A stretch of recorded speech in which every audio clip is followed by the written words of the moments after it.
nutrient-rich, cool water cycles up Oh, I to the see top, them. bringing nutrients Look straight ahead. and cool water to the top. And that creates plankton blooms. That becomes food for schooling fish.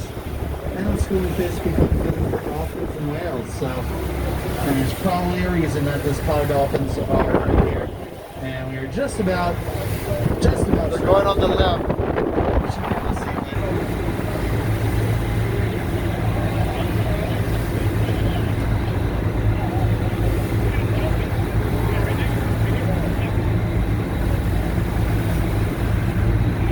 You may also notice that these dolphins are being followed by some white birds. Those are elegant terns.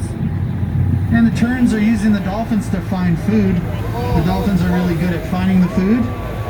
And these terns are taking advantage of that.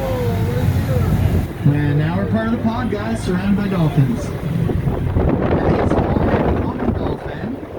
Let's see if they're short beak or long beak. I think that they're long beak.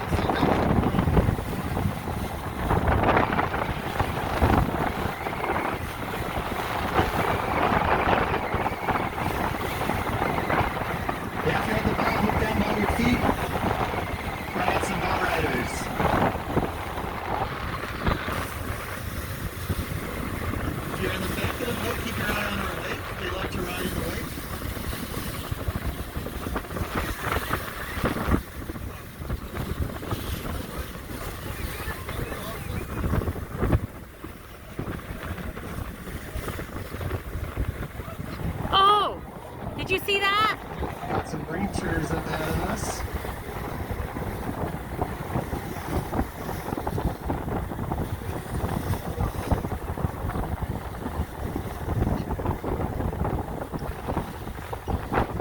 Yeah, these are the long-beak common dolphin.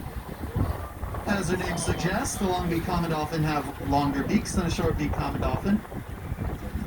Oh my God. And we got a few calves in this little pod right here. If you look for a smaller dolphin right next to a larger dolphin, that's a mom and her baby. Oh, look it. Little subsection of this pod we call a nursery pod. Fits all moms and babies. Looks like they found some food. They're kind of circling around in one spot.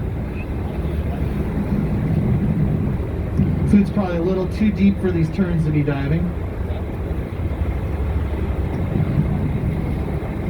And for privateer crew, it is time to sanitize the high-touch areas again on the boat. Just making a slow turn to make our way to the densest portion of the pod here. To estimate pod size, you take into account every dolphin you see at the surface, and there's at least 5 to 7 below that you don't see, and that's how you calculate pod size. So there's probably a pod of about 100 right here.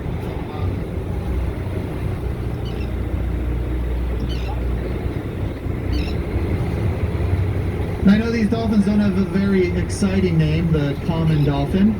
That's because of the most commonly sighted dolphin around the world. They're by far the most abundant